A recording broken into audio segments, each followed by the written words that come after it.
Turno de las preguntas dirigidas al presidente de la Junta de Andalucía. Comenzamos por la formulada por el Grupo Vox en Andalucía, relativa a la deuda histórica. Señor Hernández Valdés, tiene usted la palabra. Gracias, señora presidenta. Señor presidente, buenos días. Ha sido habitual en nuestro país, a nuestro juicio de manera desgraciada, que desde determinadas regiones periféricas se acuñase, se inventase la falacia de la deuda histórica. Esta reclamación fue importada por Andalucía, por el Gobierno de los diferentes gobiernos del Partido Socialista, cuando convino, y lo decimos entre comillas, de la misma manera que decimos entre comillas que, curiosamente, el PSOE y también incluso su partido han sido más o menos beligerantes en esta cuestión en función de quién estaba gobernando en Madrid y en función de quién lo hacía en la comunidad autónoma que se decía acreedora. Estando en la oposición, ustedes se quejaron amargamente de los acuerdos alcanzados hace ya años por el Gobierno de la Junta con el señor Zapatero. Bajaron luego el tono mientras estuvo gobernando el señor Rajoy. Y luego han vuelto, aunque tímidamente, a la carga ahora con el señor Sánchez. Nosotros nos preguntamos y le preguntamos cuál es la situación actual de esta deuda histórica y cuáles son las intenciones de su Gobierno en esta materia. Gracias. Señor presidente, tiene usted la palabra.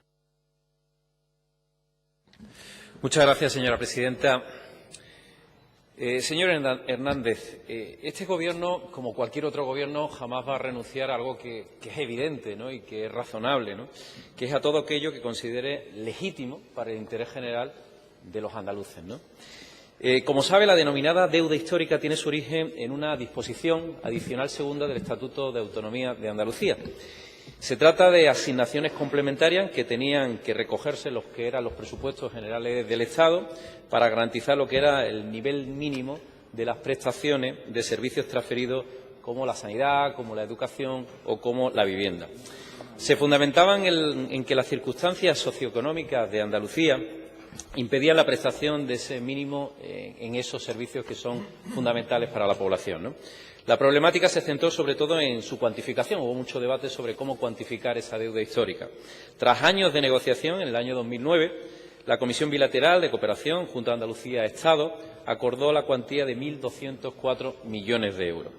Tras descontar 420 millones ya consignados vía anticipo, en marzo del año 2010 se estructuró el pago restante en 784 millones de euros de distintas formas. Por un lado, fue la cesión a la Junta de Andalucía de acciones de AGESA.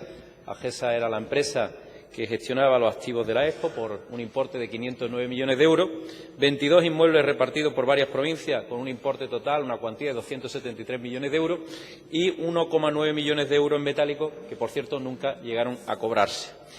En lo que a este Gobierno corresponde, sepa que vamos a trabajar para darle la mejor salida a todos los suelos y todos los inmuebles, pero me gustaría que su pregunta no se quede en la deuda histórica, sino que vaya un poco más allá, ¿no? Y es que estoy convencido, absolutamente convencido, de que apoyarán la política en defensa de los intereses de Andalucía, que vamos a plantear al Gobierno central. Una defensa que pasa por reclamar un sistema de financiación justo para nuestra tierra, para Andalucía, y que contemple los 4.000 millones de euros para financiar servicios públicos y que contaron, como usted imagino que sabrá, con el respaldo mayoritario de esta Cámara. Muchísimas gracias.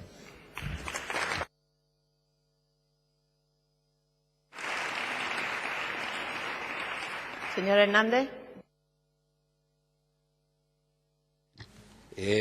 Efectivamente, tendrán el apoyo de nuestra formación, por supuesto, siempre y cuando, como ya hemos tenido ocasión de decir en muchas ocasiones, seamos siempre conscientes de que el interés de los andaluces está supeditado al interés superior de la nación española en su conjunto.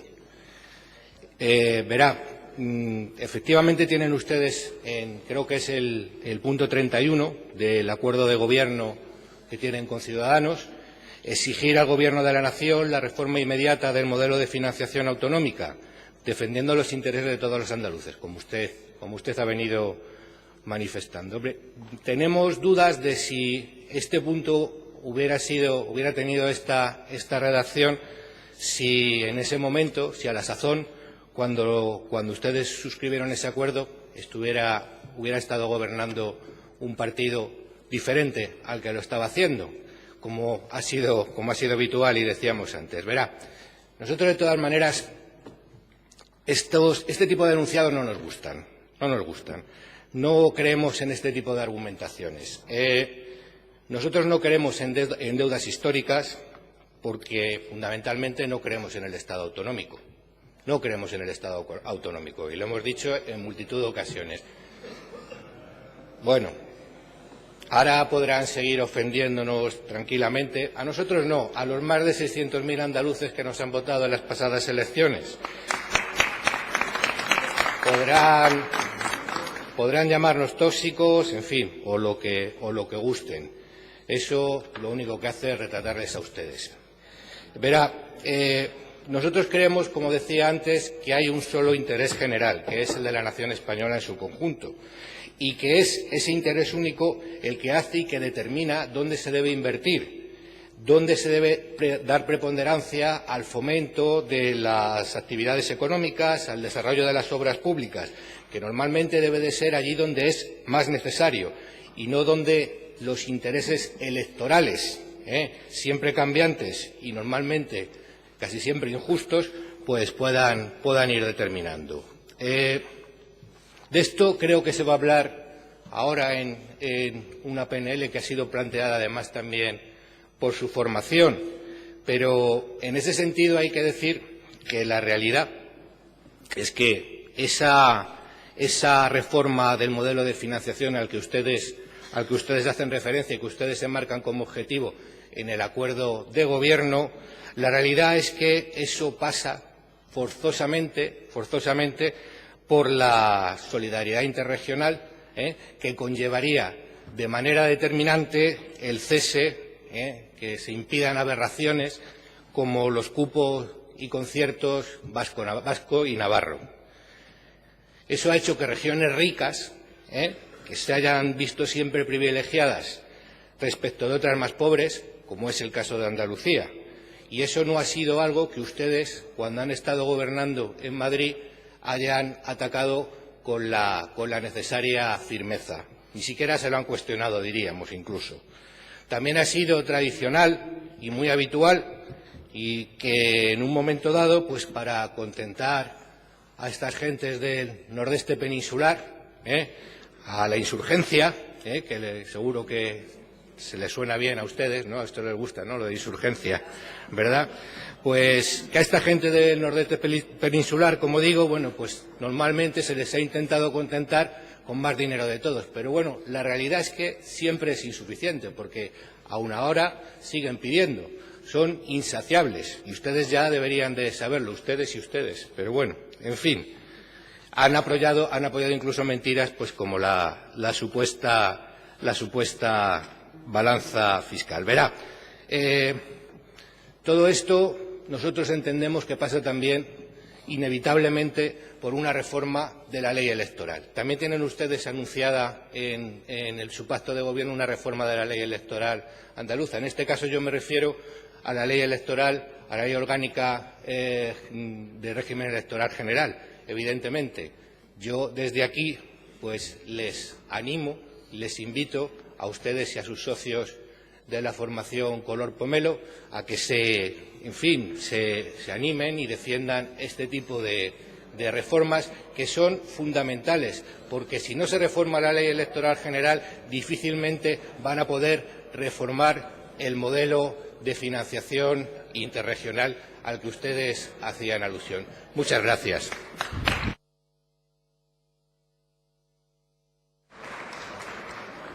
Señor presidente. Muchas gracias, señora presidenta. Señor Hernández, yo creo en la Constitución de 1978. Creo en la Constitución de la Concordia, en la Constitución que entre todos configuramos que es la Constitución de 1978. Y de la Constitución de 1978 emanan los Estatutos de Autonomía. Por tanto, como creo en la Constitución de 1978 y creo en España, creo en el Estatuto de Autonomía de Andalucía. Por tanto, yo creo en esa desconcentración del poder. A mí no me parece mala. Es más, los países más poderosos del mundo y, por cierto, más unidos del mundo, tienen modelos incluso federales. Estados Unidos, que usted coincidirá conmigo, que es un país primera potencia económica y social y donde todos los ciudadanos mayoritariamente se sienten profundamente orgullosos de su bandera y de su patria, es un Estado con amplias competencias en el ámbito estatales. Como usted sabe también, en un país, la primera potencia de la Unión Europea, que es Alemania, existe la figura de los Länder, dentro de la República Federal Alemana, que también tienen un alto índice de autogobierno y una alta capacidad de autogestionarse. Y, sin embargo, en Alemania también hay, como usted sabe y conoce perfectamente, hay un enorme amor a su patria, a su bandera y a sus símbolos comunes. ¿Qué quiero trasladarle con todo esto? Que no hay que confundir desconcentración del poder desde el punto de vista administrativo, acercar las decisiones a los ciudadanos, que siempre es positiva y que ha generado beneficio y progreso para el conjunto del país, con otras deslealtades institucionales que se han producido por parte de partidos nacionalistas e independentistas.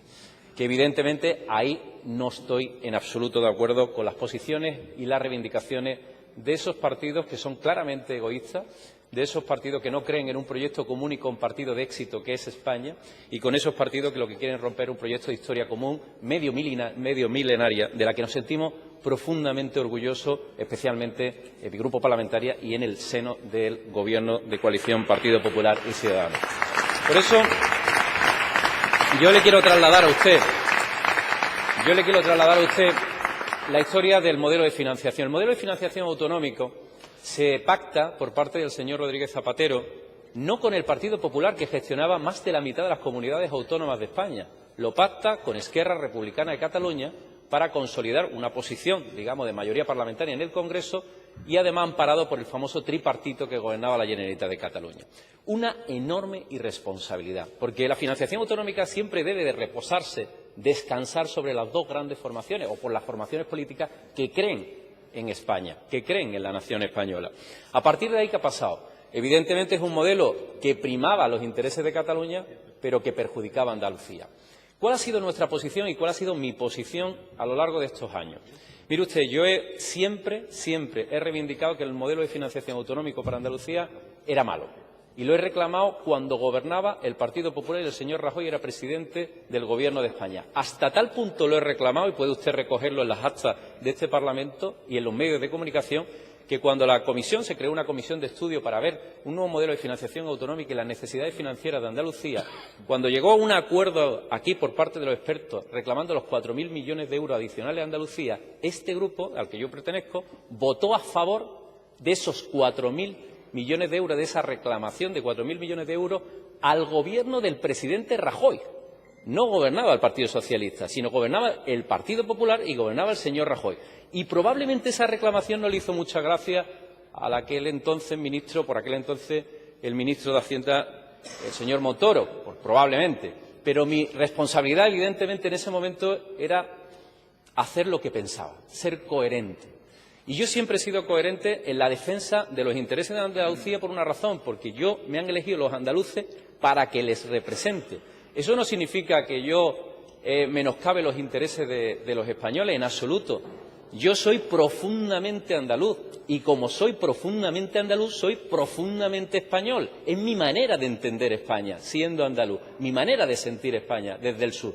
Por tanto, yo creo que el nuevo modelo de financiación, el aporte de esos 4.000 millones de euros que necesita Andalucía para que tengamos una sanidad de calidad, para que tengamos una educación digna y que sirva como un efecto polea para generar empleo, progreso y bienestar, para nuestros servicios sociales, para esas inversiones productivas que tenemos que hacer en materia de empleo, en materia de infraestructura, para esas políticas que usted y yo después las podemos discutir, dónde marcamos las prioridades del gasto. Pero lo que sí creo que es necesario, lo que sí creo que es oportuno y lo que sí creo que es justo, y lo digo tal como lo siento, es que los andaluces tengamos un modelo de financiación acorde con nuestras necesidades, que es la que se expresó en esa comisión, por cierto, aprobada por unanimidad en este Parlamento. Muchísimas gracias.